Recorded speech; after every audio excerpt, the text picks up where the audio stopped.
उनका एक छोटा सा प्रवचन बहुत सुंदर सा और उसके तहत आ रहे हैं।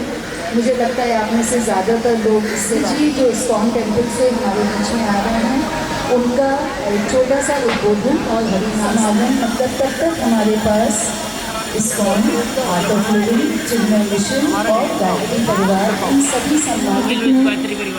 अलौकिक संतों का हम यहाँ पे दर्शन और उनको सुनने का हमें सौभाग्य मिलेगा। तो सोहन जी के द्वारा प्रवचन तरीके से वो किस तरह से गाते हैं वो हमें अवसर मिलेगा सुनने का। और उसके बाद 7:15 बजे भव्य दीप यज्ञ होगा। दीप यज्ञ हम सब इससे भली भांति वाकिफ है। वो दीप यज्ञ गायत्री मापन होगा सामूहिक भोज के साथ। तो ये है कार्यक्रम की रूपरेखा। अगर आप सबका बहुत बहुत बहुत धन्यवाद। आप सबसे निवेदन है प्लीज़ आगे आ जाइए। आप सबके ज्ञान को हम हमारे साथ साझा करिए। ये यहाँ पे है, घुमाओ घुमाओ घुमाओ, ना ना ना ना, घुमाओ घुमाओ घुमा दो यार, घुमा दो, बस बस बस। वो सोफे है वहाँ पर आने का कष्ट करें या आगे ही की आवश्यकता है। श्री राम सिंह जी, गायत्री परिवार के जो प्रतिनिधि यहाँ संस्थान मंदिर समिति से, यदि कोई प्रतिनिधि यहाँ, आप जो मैंने अभी प्रीत गांधी जी, ये सारे नाम जो अभी मैंने पुकारे हैं, आप एक माइक पीछे हमारे वॉलंटियर ममता राव जी, आप प्लीज़ एक मिनट आएंगे इधर। उन सब रगों में हिंदू है अपना, विराट सागर समाज आप सभी के लिए जो हिंदू सनातन धर्म से जुड़ी हुई है, जो सभी जानते हैं और बहुत आराम से, थोड़ा सा सुनने की आवश्यकता है, समझने की आवश्यकता है। आपको जवाब पता है, इसका हमें पता है कि आपको आता है सब कुछ। बुजुर्गों के लिए ये प्रश्नोत्तरी तैयार की गई है। थोड़े से छोटा सा मैं रूल बता देती हूँ नीति जी, कि एक आंटी, एक अंकल, कोई भी एक क्वेश्चन जब मैं पूछूंगी तो चाहे 5 लोग हाथ उठाएं, मगर जो सबसे पहले हाथ उठाएंगे उनके पास माइक जाएगा। अगर गलत जवाब देंगे तो दूसरे के पास जाएगा, और अगर सही जवाब आपने पहले में दे दिया तो दूसरा में आप हाथ नहीं उठाएंगे। क्यों? ताकि दूसरे को भी मौका मिलना चाहिए, है ना, ताकि दूसरे को भी मौका दें। ठीक है, चलिए आज का पहला जवाब कौन देने वाला है? बोलिए सब। ये इन्होंने हाथ उठाया। माइक आपका। माइक दो भाई। हाँ जी बताएं। सनातन धर्म बहुत लंबे समय से चलता हुआ और जिसमें परोपकार की भावना, त्याग, शांति, परोपकार, सफलता जीवन का जिसका लक्ष्य है, यही सच्चा सनातन है। बहुत बहुत धन्यवाद। कोई और? ये मैं एक चलिए दूसरा क्वेश्चन।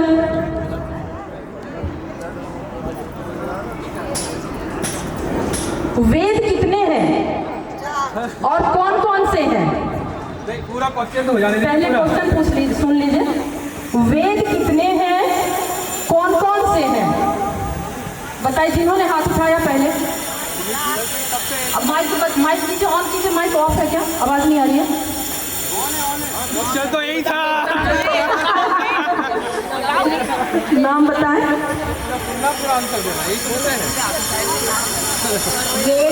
वेद 4 है, अथर्ववेद और ऋग्वेद। बिल्कुल करेक्ट, तालियां। हमें जीवन जीने का एक नियम है, रूल है, सब कुछ है उसमें, जीवन ही यही है। ये सुनीता जी, हमारे सनातन धर्म में बोला गया है कि ये जो हमारा ज्ञान, ये हमारे परम पूज्य गुरुदेव गायत्री परिवार का हृदय है। आप इसको सहर्ष। अब क्या बच गया भाई? द्वापर युग में क्या बच गया? कर दिया गया है। एक उसके जिस तरफ जाना चाहिए कार्यक्रम, उस दिशा की ओर अनुराधा जी ने उस पटरी पर पहुंचा दिया कि कलयुग में सिर्फ नाम आधार है ना। तो आज हम अब से और 7:30 8 बजे तक ईश्वर का नाम अलग अलग तरह से, अलग अलग पद्धति से लेंगे और कोशिश करेंगे कलयुग में जो कुछ थोड़ा बहुत है, जो बहुत आसान है, वो सब करें। एक प्रतिबद्धता, एक संकल्प कि आज के बाद हमारी तरफ से, क्योंकि कलयुग में जन्म लिया है तो जीवन शायद ज़्यादा आसान है, ना तपस्या करनी है, ना सत्य बोलना इतना कंपलसरी है कि मालूम है काम चलेगा नहीं। दिन में 5-7 बार तो बड़े आराम से होता ही है। तो ठीक है, कोई बात नहीं, कलयुग है तो सिर्फ नाम लेंगे प्रभु का, बस वही आज अच्छे से करिएगा तो ज़िंदगी सेट है। कार्यक्रम को आगे बढ़ाते हैं और साथ में श्री राम जी सिंह, श्री विशाल चड्ढा जी, आप सब लोग जो सामने बैठे हैं ना, मैं आप वरिष्ठ 10 लोग जो आप सामने प्लीज़ आएँ। गुप्ता जी, श्रीमान गुप्ता, हमारे संत ढल आंटी, आर्ट ऑफ लिविंग से अगर हमारे कोई प्रतिनिधि उपस्थित हैं, इस्कॉन टेम्पल की तरफ से अगर कोई प्रतिनिधि उपस्थित है, हमारी संकट मोचन मंदिर सिद्धार्थ एक्सटेंशन अपने आप में एक सार्वभौमिक परिवार सा है, जहां हम हर संस्कृति, हर पूजा पद्धति को मानने वाले लोग बड़े प्यार से, बड़े सामंजस्य से रहते हैं और हर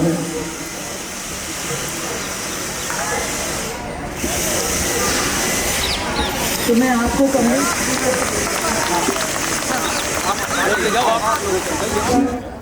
भाई पीछे आओ। दलांटी का हो गया स्वागत, चलिए अच्छा।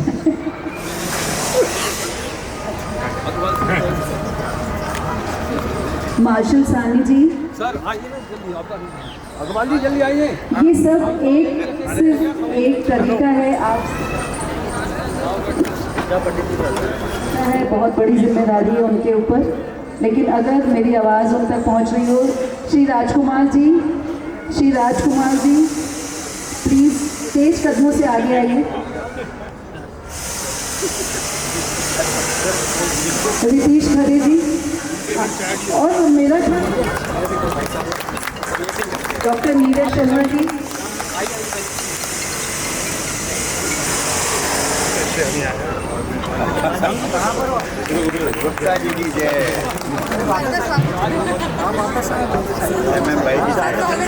गणमान्य व्यक्तियों जिनका अभी आपने अभिनंदन हमारी तरफ से नहीं हुआ है, आप कृपया वो अभिनंदन करें।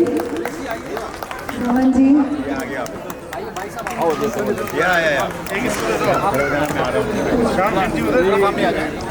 बंसल जी, धर्मेंद्र बंसल जी, अभी तक शायद आवाज नहीं जा रही।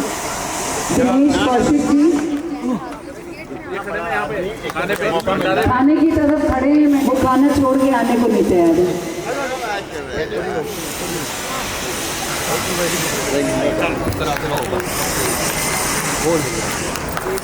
अभी एक बार से वही बताया था, उसके बाद में हम ये करेंगे दुर्गा पार्क वाले हॉल में, जो हमारी सारी योग क्लासों का लोग आएंगे। आगे समझ में इस समय तो विराट हिंदू सम्मेलन में आप साउथ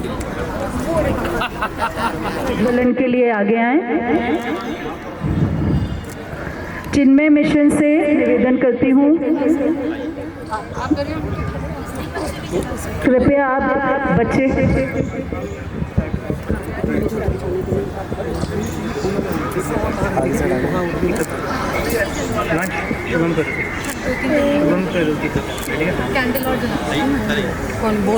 सुख संपदां शत्रु बुद्धि विनाशाय दीप ज्योति नमस्तुते।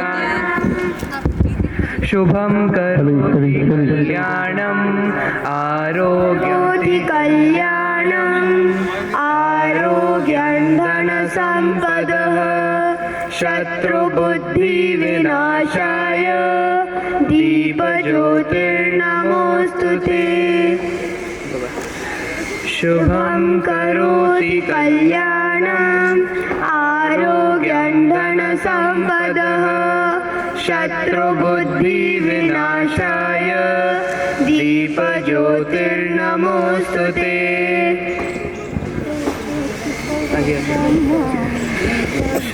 ठीक है। सहना भवतु सहनौ भुनक्तु सह वीर्यं करवावहै तेजस्विनावधीतमस्तु मा विद्विषावहै। ॐ शान्ति शान्ति शान्तिः।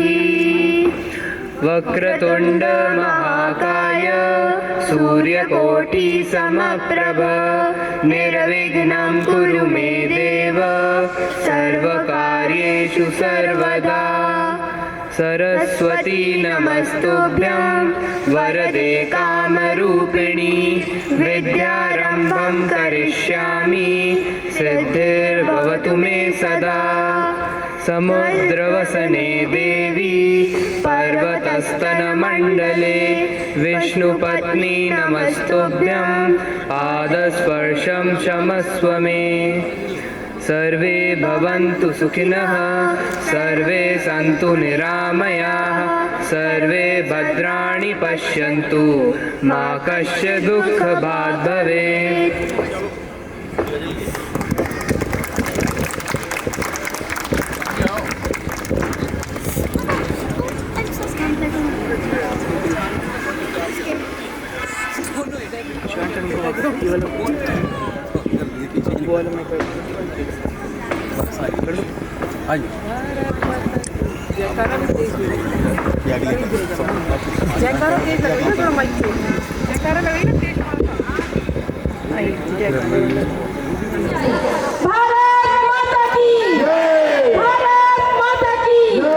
सुंदर उत्सव है विराट हिंदू सम्मेलन का, उस विषय में अपने कुछ विचार प्रस्तुत करें।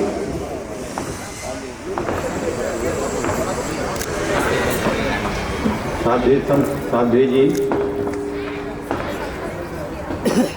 युग निर्माण योजना के सभी सहयोगी, चिन्मय मिशन से आए हुए सभी हमारे जैसे बुजुर्ग, बच्चों और जो इतनी मेहनत के साथ सारे कार्यक्रम को कर रहे हैं, उन सबका अभिनंदन करते हुए आप सबका एक बार पुनः अभिनंदन करता हूं, पुनः प्रणाम करता हूं। और यहाँ पर पॉकेट ए, पॉकेट बी, साथ में हमारे कॉलोनी के दूसरे लोग, जितने लोग यहाँ पर पहुँचे हुए हैं और जो आने वाले हैं, सबका अग्रिम अभिनंदन, अग्रिम प्रणाम। आज इस पावन अवसर पर केवल एक आयोजन नहीं है, बल्कि हमारी सांस्कृतिक चेतना, सामाजिक एकता और सनातन मूल्यों के प्रति हमारी प्रतिबद्धता का प्रतीक है। आज हम यहाँ पर जितने भी लोग इकट्ठे हुए हैं, हिंदू धर्म के लिए, सनातन धर्म के लिए, जिसकी एक पद्धति है, जिसका एक ढंग है कि जियो और जियो जीने दो, वसुधैव कुटुंबकम का जिसका नारा है, उसको आज हम लोग पूरे देश में लोग मिल करके चरितार्थ कर रहे हैं और इस किस्म का आयोजन कर रहे हैं। हिंदू धर्म, जिसे हम सनातन धर्म कहते हैं, केवल पूजा पद्धति नहीं है, यह जीवन जीने की एक कला है। यह हमें सत्य, करुणा, कर्तव्य, सहिष्णुता और सद्भाव का मार्ग दिखाता है। वसुधैव कुटुंबकम की भावना हमें सिखाती है कि संपूर्ण विश्व एक परिवार है।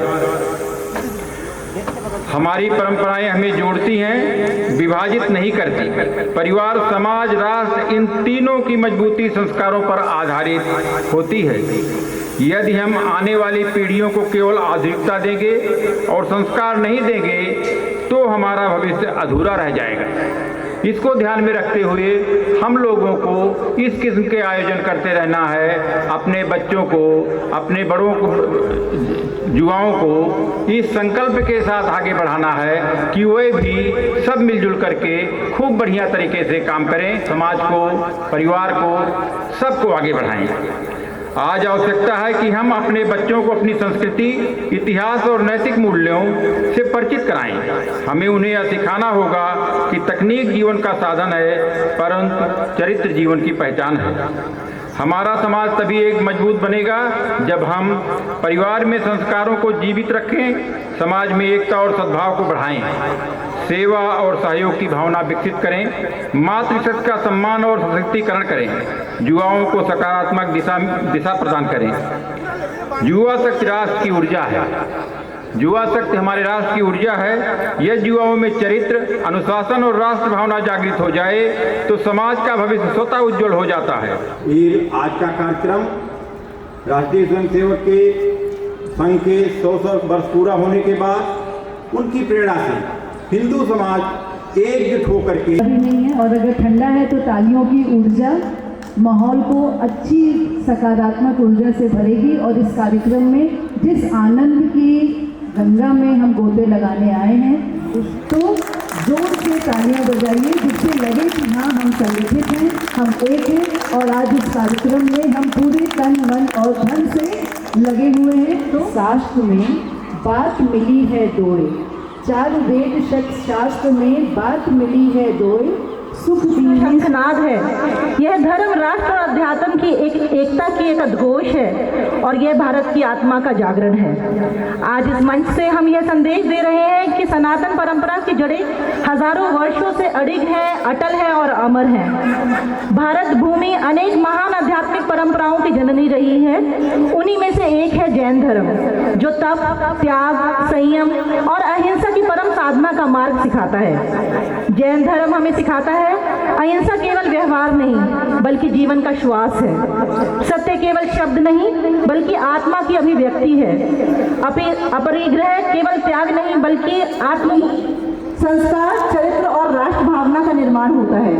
यह गुरुकुल आर्या की प्रतिमूर्ति पूज्य साध्वी समता श्री जैन जी, माता जी नमस्कार। साध्वी समता श्री जैन जी अपना जीवन धर्म, तप और समाज सेवा को समर्पित कर रही हैं। उनकी वाणी में ज्ञान की गहराई है, उनके व्यक्तित्व में साधना की दिव्यता है और उनके संदेश में राष्ट्र के प्रति समर्पण की भावना है। इसी के साथ मैं सकल हिंदू समाज की ओर से पूज्य साध्वी समता श्री जैन जी से विनम्र निवेदन करती हूँ कि आप अपने अमृतमयी वचनों से हम सभी को प्रभावित करें। धन्यवाद।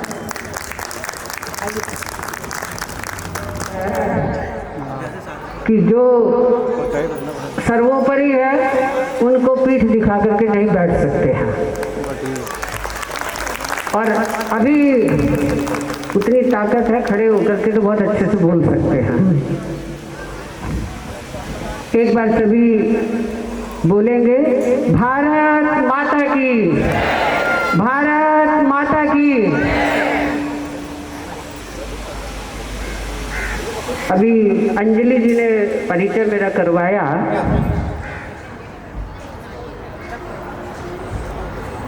मैंने 18 साल की उम्र में अपने परिवार का त्याग करके जैन दीक्षा ग्रहण की थी और आज मेरी उम्र है वो 63 साल है। तो जैन धर्म के साथ साथ मेरा एक सबसे जो प्रिय सब्जेक्ट रहा है वो बच्चे रहे हैं कि बच्चों के लिए काम करना, बच्चों में हम संस्कार कैसे दे सकते हैं, बच्चों को हम किस तरह से सही पथ पे ला सकते हैं। हमारे पूज्य गुरुदेव आचार्य श्री रूपचंद जी महाराज ने हमारी संस्था का नाम रखा मानव मंदिर मिशन। हमारे यहाँ बहुत भगवान के मंदिर हैं, बहुत सारे धार्मिक स्थान हैं, तो उन्होंने कहा कुछ ऐसा बनाए जहाँ मानव मिलकर के मानवता की बात कर सके।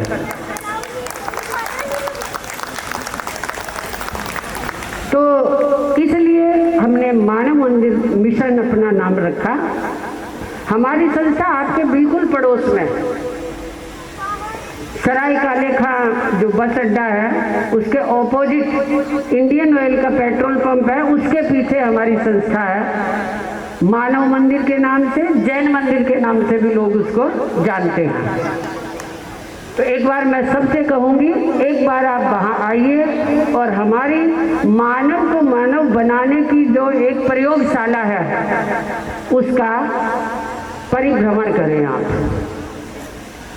हमारी संस्था में हमने 1992 से मानव मंदिर गुरुकुल की स्थापना करी थी।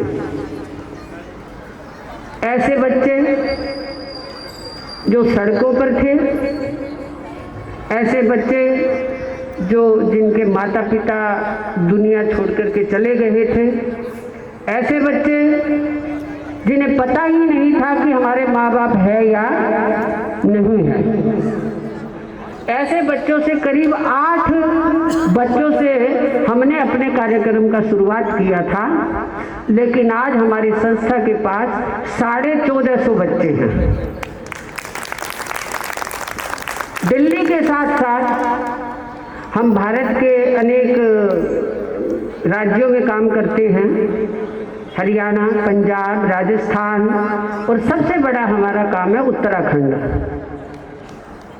बिना किसी धर्म, बिना किसी संप्रदाय, बिना किसी जात पात को, धर्म को पीछे छोड़ते हुए हमने एक मानवता के लिए हर किसी बच्चे का दिल से वहाँ पे स्वागत किया। आपको ताज्जुब होगा, वही झुग्गियों में रहने वाला, कबाड़ा बीनने वाला या कुछ करने वाला, आज हमारा बच्चा कानपुर IIT में M.Tech कर रहा है। आज हमारा बच्चा आर्टिफिशियल इंटेलिजेंस में M.Tech करके वो नेट वेस्ट के अंदर डाटा साइंटिस्ट है। और वो बच्चा हमारे पास 4 साल की उम्र में आया था। हमने उससे कुछ नहीं पूछा, कौन हो, तुम्हारे माता पिता कौन है, क्या है, नहीं पूछा। जिस दिन वो बच्चा 18 साल का हुआ तो उसको पूछा, बच्चा आप अपने बारे में बताओ कि आप अपने बारे में क्या जानते हो। उस बच्चे ने बताया, मुझे ज़्यादा कुछ पता नहीं है, लेकिन इतना पता है कि मेरा पैदा होने के बाद मैं जानता नहीं हूँ कब मेरी माँ मुझे छोड़ के चली गई थी। मेरे पिता ने दूसरी शादी की और उसके बाद मेरे पिता भी मेरे को छोड़ के चले गए, और वहाँ से मैं आपके पास आ गया हूँ।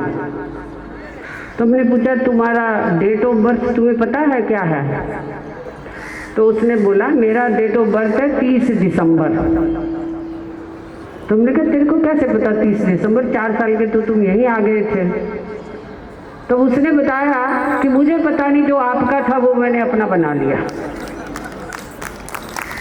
और तब से वो बच्चा आज तक नौकरी लगने के बाद भी अभी आश्रम में ही रहता है, लेकिन शकल सूरत से वो लगता है कि शायद वो पहाड़ों का होगा। तब वो कहता है अब मेरी जॉब लग गई है, आप पहाड़ों में जो काम करते हो उसमें मैं आपका साथ दूंगा, उन बच्चों के लिए मैं कार्य करूंगा। तो ये एक मानव मंदिर की छोटी सी झलक है। आज हम यहाँ पे एक विशेष आयोजन के लिए कि कैसे हम अपनी मानव जाति को एक कर सकते हैं। भगवान महावीर कहते हैं जियो और जीने दो, सबको जीने का अधिकार है। और अगर ईश्वर ने हमें कुछ दिया है, हमारे वेद कहते हैं तेन तक तेन भुंजे था, त्याग पूर्वक भोग। जो हमारे पास है वो हम बांट करके खाएं, सभी को मिले उसके अंदर से। तो आज जो हमारा ये कार्यक्रम है, मैं आज चौथी बार या पांचवी बार एक इसमें आई हूँ। कल हम थे मजनू का टीला में, वहाँ भी हिंदू सम्मेलन रखा गया था, जहाँ पाकिस्तान से आए हुए हिंदू शरणार्थी रहते हैं। हमारी संस्था पिछले 6 साल से वहाँ पर काम कर रही है। वहाँ हमारा ट्यूशन सेंटर चलता है, कंप्यूटर सेंटर चलता है, सिलाई सेंटर चलता है, वहाँ हम काम करते हैं। कल मैंने देखा वहाँ के बच्चों को काफ़ी मात्रा में थे, करीब 500 लोग थे उस कार्यक्रम के अंदर। ज़्यादा वही पाकिस्तान से आए हुए शरणार्थी थे, लेकिन वो भारत माता की जो जय बोल रहे थे वो शायद हम कम बोलते हैं। बड़ा उनको लगाव था, बड़े अच्छे से, चाहे वो जानते नहीं हैं अभी उस चीज़ के बारे में, लेकिन उनको एक ही पता है राम हमारे भगवान हैं और भारत हमारी माता है। और बड़े टैलेंटेड बच्चे हैं। समय के साथ साथ वहाँ से बहुत बच्चे अच्छे निकलेंगे वहाँ से। तो मेरा जो काम है वो एक काम है कि हम अपने बच्चों में हमारी जो संस्कृति है, हमारी जो संस्कार हैं, वो कैसे उनमें बीजारोपण कर सकते हैं। तो मैं, हमारी माताएं यहाँ पे बैठी है, मैं सबसे पहले माताओं, क्योंकि संस्कार रोपण का जो काम है वो माताएं सबसे अच्छा कर सकती है। ईश्वर ने तो हमें जन्म दिया है, हमें भेजा है, हम भारत में पैदा हुए हैं, ये हमारा सौभाग्य है। उच्च कुल में पैदा हुए हैं वो हमारा सौभाग्य है। लेकिन जो हमारी माताएं हैं वो हमारे में हमें राम भी बना सकती है, हमें कृष्ण भी बना सकती है, वो अपने बच्चों को कुछ भी बना सकती है। और सबसे पहले ये जो एक मिशन चला है, जो आरएसएस की 100वीं वर्षगांठ है, उसमें एक मिशन चला है कि हमें हर व्यक्ति को जागृत करना है। तो सबसे पहले हमारी माताएं हैं, उनसे मैं रिक्वेस्ट करूंगी, आप अपने बच्चों को या आने वाले आपके पोता और पोती है, उनको प्राचीन काल में जैसे माता सीता ने लव और कुश को जन्म दिया था, जो ज्ञान उसको दिया था, हमारी जितनी बड़ी हस्तियां हुई है उनके जो संस्कार थे आज हम अपने बच्चों को दें। और वो संस्कार जब जाएंगे तो मैं जानती हूँ हमारा युवा, हमारा बच्चा अगर जागृत हो गया तो कहते हैं ना, भारत सोने की चिड़िया था, अब तो सोने की चिड़िया तो बनी जाएगा, हीरे और जवाहरात